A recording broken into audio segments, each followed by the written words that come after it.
muitas pessoas demoram ou até não buscam um tratamento quando sentem uma dor relacionada a um problema ortopédico. É uma dorzinha no joelho, no ombro, no pé, e aí vai aumentando e nada de consultar, até por conta, às vezes, da automedicação. Ou ainda, alguém que sofre uma lesão grave, mas foge do médico porque tem receio de enfrentar uma cirurgia.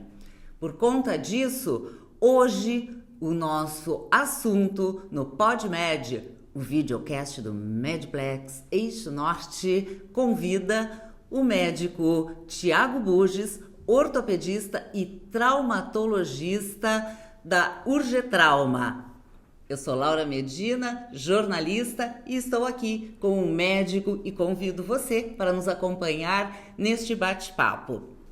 Seja muito bem-vindo, obrigada pela sua presença. Olá, Laura, obrigado pelo convite. Obrigada. A Urgetrauma é uma clínica com mais de 30 anos aqui em Porto Alegre e também aqui no Medplex Eixo Norte. São muitos médicos e profissionais da área da saúde, ortopedia e traumatologia.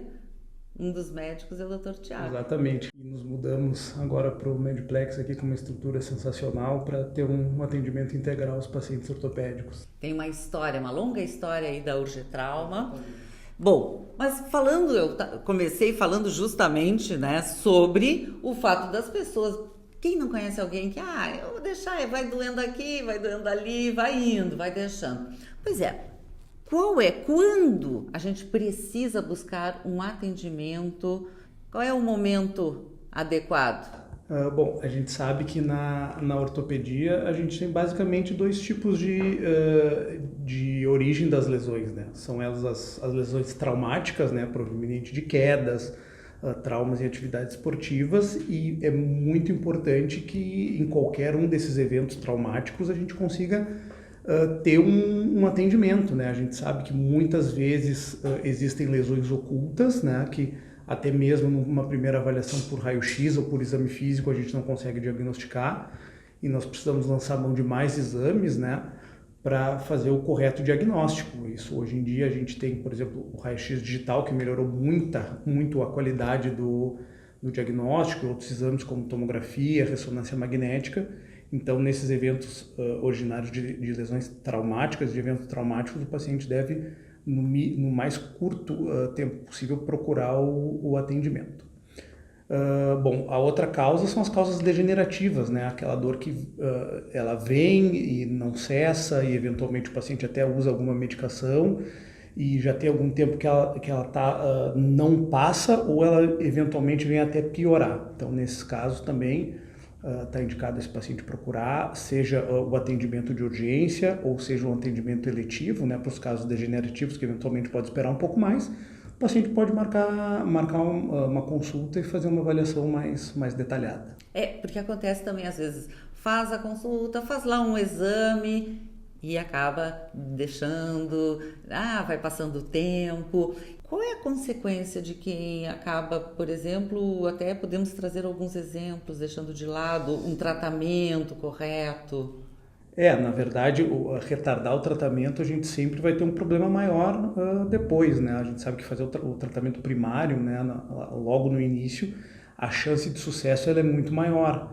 Então, existem coisas, por exemplo, assim, eu torci o tornozelo, mas eu estou caminhando e não aconteceu nada. E não tem semana aqui na Urgetrauma que a gente não veja o paciente que chega caminhando, faz a radiografia, está com o tornozelo quebrado, eventualmente não é uma lesão nem mesmo cirúrgica, mas ela, se não tratada corretamente, ela pode, por exemplo, uma fratura de tornozelo que aparentemente não desviada, que poderia ser tratada de maneira conservadora, como a gente chama, sem cirurgia, pode virar uma lesão cirúrgica.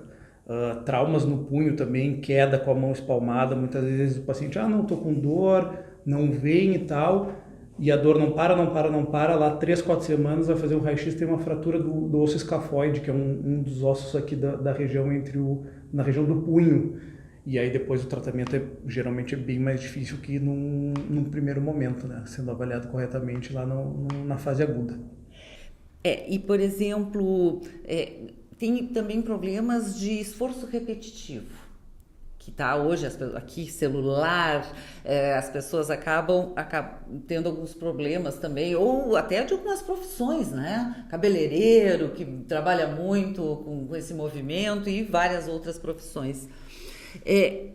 Como é que as pessoas podem perceber que já estão tendo inicialmente um problema relacionado a isso?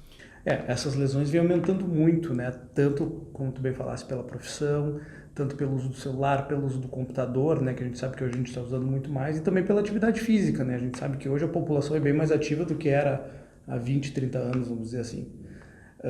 Então, assim, no momento que o paciente começou a sentir dor, que não tá bem, que perdeu, vamos dizer assim, performance na sua atividade física, ou que não está conseguindo executar o seu trabalho sem dor, é hora de procurar um ortopedista e fazer uma avaliação mais detalhada. Falaste em atividade física, exercício também pode ocasionar? Claro, os exercícios, a musculação pode, o crossfit pode, que é um exercício excelente, mas também causa bastante lesão, né?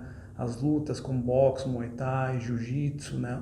E todo mundo está mais ativo ultimamente, e óbvio, a atividade física é essencial para a saúde, mas eventualmente também pode causar danos, vamos dizer assim. Pois é, e nesse sentido eu vejo que as pessoas acabam usando um remedinho aqui, outro ali, para aliviar a dor. Aliviar a dor não significa resolver o problema, né? Muitas das vezes não significa resolver o problema, né? A gente sabe que a automedicação é algo indesejável, né? E principalmente na ortopedia, volta e meia a gente pega os pacientes aqui com uso indiscriminado de anti-inflamatório por um período prolongado e até com consequências grandes, com perda de função renal, com problema gástrico. A gente sabe que a medicação por um curto espaço de tempo, ela não tem tanto problema quando for uma dor mais aguda, mas o uso crônico e indiscriminado dessas medicações pode acabar retardando o diagnóstico de uma lesão ou causando até um dano em outro sistema do corpo humano. Quais são as lesões mais comuns, degenerativas, por exemplo, relacionadas a ombro? Com certeza o que mais nós temos com relação ao ombro é a lesão do manguito rotador, né? O manguito rotador, na verdade, é como se fosse uma capa de 4 tendões que se inserem na cabeça do húmero, do ombro, né? Que envolve um tendão bem grande, robusto na frente, um em cima e 2 na parte de trás do ombro. E eles são responsáveis por estabilizar a articulação e, como o nome diz, manguito rotador, fazer as rotações do ombro, né? E o tendão supraespinhal, que é o que fica na parte de cima, ele é o tendão que mais rompe no ser humano. Então, ele é muito comum. E por muitas vezes, as lesões do manguito rotador eram tratadas como uma tendinite, e não era. Realmente, o paciente tinha uma lesão do manguito que não operou e ela sofreu uma progressão e, eventualmente, a gente não, dependendo do grau de progressão, a gente não consegue mais reparar esse tendão. A gente não consegue mais colocar ele de volta no local onde ele estava. Então é muito importante nessa coisa assim, a tendinite, assim, para o pessoal ficar sabendo, é um processo agudo, né? Tendão e ite é inflamação, que pode acontecer num processo agudo. Essa coisa assim, eu tenho tendinite há 1 ano, provavelmente tem outra coisa mais do que uma simples tendinite, né? Pode ser uma tendinose, uma tendinopatia, que aí é o desgaste do tendão. E esses tendões do manguito, eles também, com o passar dos anos, eles desgastam bastante. E a bursite, qual é a diferença? A bursite, então, é a inflamação da bursa. A bursa é como se fosse um colchãozinho de gordura que ajuda a amortecer e lubrificar. Nós temos aqui em cima o acrômio, né? E a cabeça do húmero articulando com ele. Então, a bursa fica nesse meio, fazendo um amortecimento e melhorando o deslizamento. Então, quando esse ombro eventualmente for solicitado de uma maneira mais severa, essa bursa, esse colchãozinho pode inflamar, aí causando a bursite, mas que também é um processo autolimitado, como a gente diz, né? Ele não existe bursite há 1 ano, entendeu? A bursite é um processo curto, que geralmente faz o tratamento, que é amplamente conservador, como a gente já disse, sem cirurgia, com medicação, com aplicação de gelo, com repouso, e na imensa maioria dos casos o tratamento a gente tem sucesso só com essas medidas conservadoras, como a gente chama. é tão importante a gente buscar logo um atendimento para descartar algum problema ou até às vezes já tratar. Doutor Tiago, eu acompanho e vejo, né, dentro da sua área, da ortopedia, da traumatologia, a participação de muitos congressos, isso é muito importante, né? Está sempre buscando a atualização. Os congressos sempre são uma oportunidade interessante para troca, né? Para a gente rever, eventualmente, amigos que a gente fez formação, ou eventualmente, geralmente também tem convidados internacionais, então a gente tem a oportunidade de entre ali uma palestra e outra, fazer uma pergunta, tirar uma dúvida. Muito dos congressos hoje em dia também tem cirurgias ao vivo, que a gente consegue acompanhar a cirurgia na íntegra, geralmente por também um colega que é um expoente naquela determinada cirurgia, então é sempre importante estar bem atualizado. Eu vejo que na questão de cotovelo também tens trabalhado muito nessa área. Sim, as patologias do cotovelo, a gente também existem as patologias traumáticas, as fraturas, que geralmente são lesões muito graves, né, que geram as cirurgias são bem mais complexas, eventualmente o paciente cursa com alguma perda de movimento, né, então são casos realmente graves. E existem as patologias degenerativas, como a epicondilite, que é a mais importante do cotovelo, que é até o nome fala epicondilite, seria uma inflamação do epicôndilo, que é esse ossinho onde se inserem os tendões extensores, né? Porque a gente, para teclar, para comer, a gente sempre usa o punho mais em extensão, mais esticado para trás. Então, essas atividades de forma repetitiva muitas vezes causam se achava antigamente, classicamente, que era uma inflamação, mas depois, por estudos patológicos, de cortes histológicos, na verdade é uma degeneração do tendão, é uma morte dos tendões e existe uma reação inflamatória, vamos dizer assim, para a substituição dessas células que morreram. Né?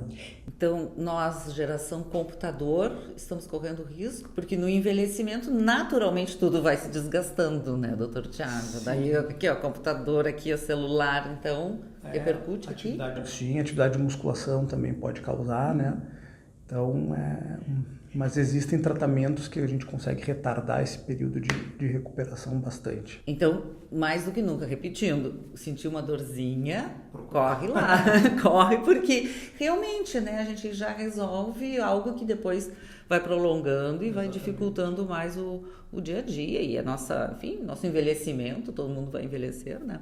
E falando um pouquinho dessas cirurgias hoje, falaste, o que tem mais, assim, atual, bom, inteligência artificial se fala agora, mas dentro da medicina já se trabalha com robótica há um bom tempo. Sim, a cirurgia robótica hoje é uma realidade na ortopedia, né? Ela está muito presente nas próteses de joelho, nas próteses de quadril, também o que a gente chama de navegação, que é o uso do GPS para melhor precisão dos cortes nessas cirurgias de prótese, que são, na verdade, a substituição da articulação, é quando a articulação não tem mais viabilidade, a gente tem que substituir ela por uma articulação metálica. Então, eventualmente, existem os guias, né? Mas muitas vezes a gente fazer o uso dessa navegação, a gente vai ter uma precisão muito melhor e eventualmente até próteses adaptadas ao biotipo do paciente, né? Que é uma coisa bem interessante, principalmente aqui no Brasil, que a gente tem, comparativamente à Europa e aos Estados Unidos, pacientes menores, né? Então, no ombro, por exemplo, aqui na glenoide, na omoplata, geralmente a dos brasileiros são menores do que em comparação aos europeus. Então, a gente tendo implantes agora, vamos dizer assim, sob medida, isso também é uma alternativa bem importante, né? Junto também com as cirurgias artroscópicas, né? Que são cirurgias por vídeo, minimamente invasivas, já estão há bastante tempo, elas tiveram bastante desenvolvimento a partir da década de 70, mas hoje continuam a se desenvolver, né? Elas basicamente se originaram para a articulação do joelho, depois migraram para o ombro, para o quadril, e hoje tem a cirurgia de vídeo que está mais em voga é a da hérnia de disco, que por um furinho, assim, um pontinho, o médico consegue chegar lá na hérnia, fazer a ressecção só da hérnia, olhando na TV, então cirurgia muito segura, recuperação muito rápida, então tem tudo está se desenvolvendo para a gente conseguir atender os pacientes cada vez melhor. Bom, então, tanto para o diagnóstico também, precisão maior, vocês têm, aqui na trauma vocês têm toda o equipamento? Nós temos a radiografia digital, temos a ultrassonografia e aí os outros exames a gente tem clínicas parceiras que a gente indica para os pacientes, né, como a tomografia e a ressonância. Nós temos agora uma grande notícia que a Radimagem vai abrir uma ressonância aqui no Medplex, então isso vai ser assim um passo muito interessante para a gente, porque eventualmente os pacientes que precisam fazer exame de ressonância com certa urgência vão poder fazer tudo no mesmo prédio, a gente vai ter um radiologista dedicado aqui, se a gente precisar discutir laudo, ou se precisar trocar alguma informação. Então, assim, a gente está bem animado com essa novidade, esperando que quanto antes a gente tenha esse recurso aí para os nossos pacientes. É ótimo, né? Antes de encerrarmos, eu até queria saber melhor, por exemplo, se a gente falou ombro, falamos cotovelo, joelho, um pouco de coluna, pé. Se tem algum problema, fascite plantar é um problema bem comum, várias pessoas falam, reclamam, e não tratada pode repercutir em outras partes do corpo? Eventualmente a fascite plantar, quando na fase muito dolorosa, ela pode gerar uma alteração da marcha, né? Sobrecarregando a articulação do joelho, a articulação do quadril, eventualmente até a coluna. Então, muitas vezes o problema está no pé e o paciente acaba desenvolvendo uma cadeia de disfunção de marcha que é muito prejudicial, né? Bom, então é isso. Sentiu alguma dor ou está desconfiado que tem algum problema ortopédico, vamos tratar inicialmente para não ter problemas maiores no futuro. Muito obrigada, Dr. Tiago. Foi um grande prazer. Obrigada. Obrigada a você também que nos acompanhou até aqui. Até o próximo episódio. Tchau, tchau.